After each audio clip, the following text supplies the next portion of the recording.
Welcome to Bourbon Nation. I'm your host David, and today we're talking Jack Daniel's Single Barrel Select, and this is the one that really got me into bourbon. We're going to get into that a little bit, but I want to start off saying, like, there's a lot of hate towards Jack Daniel's, and I don't understand why, because really Jack Daniel's kept the bourbon scene going from the 50s, 60s, 70s on.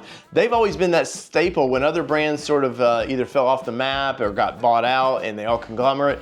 Jack has just been like Jack. They don't make a lot of changes, and this was a big deal once they started going single barrels and doing their selects.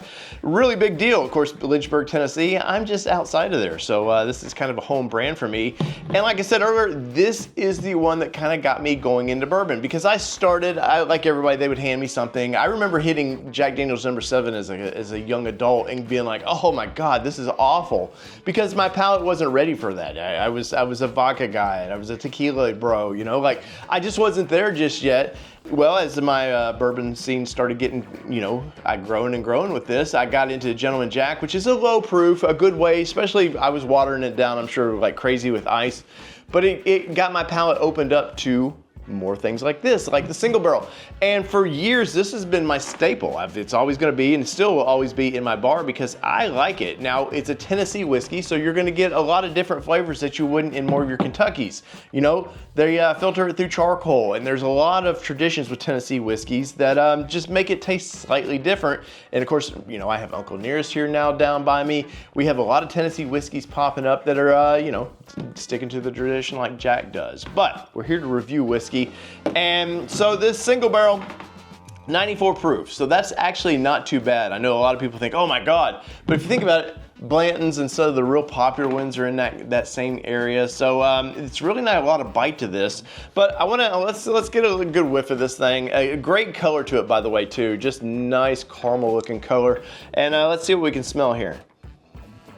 First off, like always, and I don't care if a reviewer says what, you're gonna get that first hint of the ethanol, the alcohol to it, but let's see. You definitely you can smell kind of that charcoaly smell. So it is, and I wouldn't say it's overwhelming, like it bothers me, but you definitely get a hint of that. But what I think, well, I know, because I've had this many times, is that this, what it smells like when it hits your tongue is completely different. So let's try it. There, I've missed that taste for a while. So definitely strong vanilla, just like real strong vanilla flavors in this. It's probably what got me early on, because it gives you that vanilla gives you that real sweet taste, just a pleasant to the tongue. And yes, there are other bourbons and stuff out there. I know you want to pay a lot of money for your bourbons, and people think the more you pay, the better it is. Not necessarily. And don't sleep on the old Jack Single Barrel here. Well, let's go again. Still smells, you can smell the charcoal kind of flavor a little bit. And what I do, I suggest, let it sit on your tongue. You know, breathe through your nose a little bit, when that's where it really opens up some of these flavors.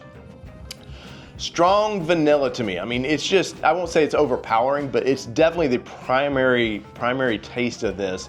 And yeah, this is like home to me. This, every time I drink, you know, get a drink of this or a glass of this, it's just so much like home to me.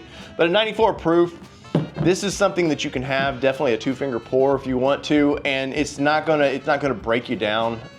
You know, one night you just want to sit there on the porch, have a cigar, whatever you want to do with it. 2 fingers of this, and I think it's going to be an excellent night. But I'm curious in the comments, where are you at with it? Do you like Jack Daniel's? Do not be ashamed if you like Jack Daniel's, even the old number 7, because there's a place for everything. There's a taste and a time for everything. And this one right here, the single barrel, it's by far, it was my favorite for a long time. Now I've moved on. I still enjoy this quite a bit. I have moved on, but definitely it's worth putting in your bar. So in the comments, let me know what you think. Do you like this? And so, you know, as always, I got to give it a scale. I got to put it on the scale of mine, and through 1 through 10, 10 being the best, 1 being the worst. And at this one right here, I think I'm going to give it a 6, which isn't actually that bad. I mean, you got to you got to be just completely different to get a number 10 there. But daily use, definitely. You want to have some friends over. It's about $50 a bottle, so it's not going to be outrageous to buy, and I quite enjoy it. So in the comments, do you enjoy it? If so, let me know. If not, let me know. And you guys help, you know, guide the pirate ship and where my flavors might go. I might try things that you suggest. So if you got something to suggest, let me know in the comments. So this has been Bourbon Nation. I'm your host, David Boyd, and I'm gonna finish this and enjoy it. We're out. Peace, everybody.